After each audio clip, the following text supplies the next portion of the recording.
I decided to drive back to Washington to see Dr. Ron Paul. He had been a congressman for over 20 years.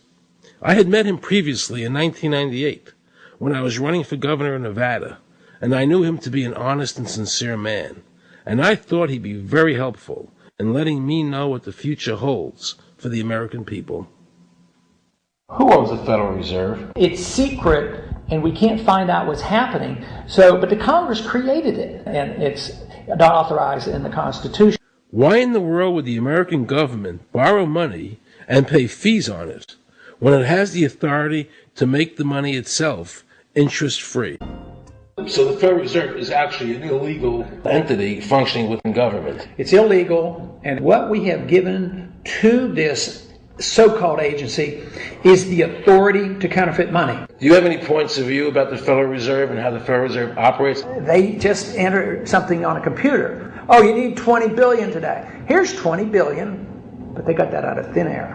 It came out of thin air. It goes to the Treasury then pays the bills. So it's no different than monopoly money.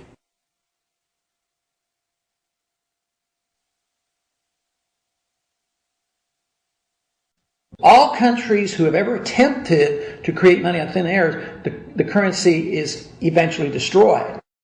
What happened to the gold in Fort Knox? Nobody really knows. When I served on the Gold Commission, I asked them to really, do another audit. I remember it was 15-2. It said we don't need to audit the gold. So that puts private bankers in control of the American gold. They could have taken all of America's wealth. That's a possibility. Shouldn't the Congress stand up and say, where is the American people's gold? They're not audited. They control the money of America, and it's not audited? There is no audit.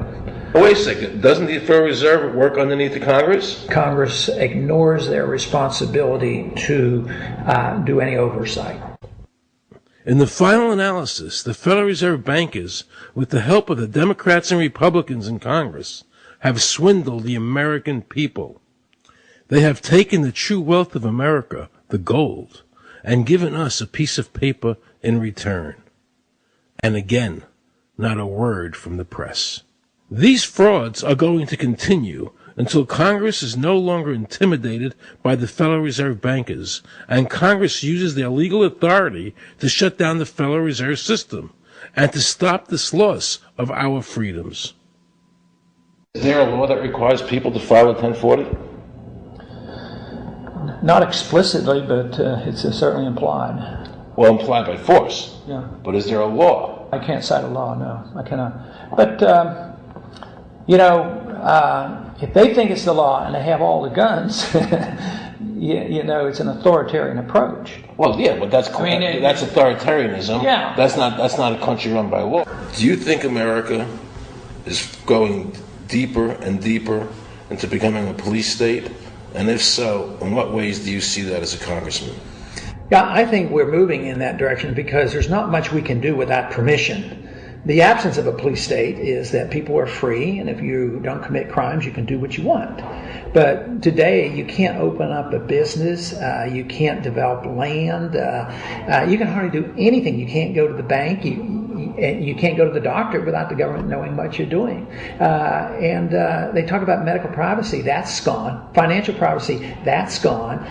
The right to own property, that's essentially gone. So you have to get permission from the government from almost everything.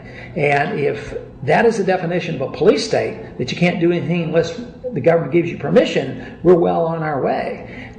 This is something that people eventually, I hope, will get sick and tired of and say, enough is enough.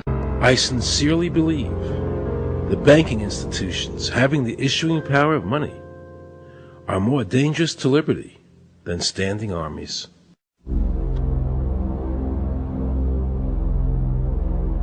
The government's now putting a national ID card together and they want checkpoints. We will be carrying our papers, and they have recommended there'll be checkpoints throughout the country. Isn't that what Nazi Germany did that everybody in America was against? Papers, please. May I see your papers? In the new legislation, the national ID card is in it. It takes 3 or 4 pages to describe, and it will be connected with our driver's licenses. The states will be instructed on exactly what they have to do. Social security numbers will be used. Some type of a physical proof, such as fingerprints or retinal prints, have to be on it.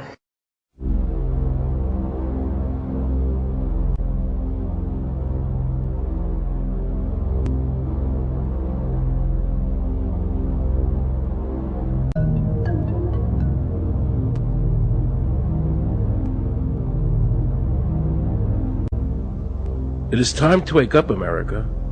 These ID cards are not about defeating terrorism, but they are all about controlling the American people. There's a group that get together internationally and they sort of play God with our money. You think that's part of what George Bush said was the one world order? They can't have a new world order only with a world police, military. Right. I think the financial system ultimately is even more important than the guns. The central bankers of the world are working together to create a one world government, a global police state as sinister as anything George Orwell ever wrote about, where every person on the planet Earth will have an RFID chip implanted, where the bankers and the governments can monitor every transaction you make. Their strategies are being accomplished through the World Trade Organization, the International Monetary Fund, and the Bank for International Settlements, which is the central bank for all the central banks of the world. Most people don't have a clue that these unelected private bankers actually control the governments of the world. They have financed and profited from every war since World War I without concern for humanity. The war in Iraq is an attempt by the Federal Reserve and their partner, the Bank of England, to control the Middle East and to make it a part of the New World Order.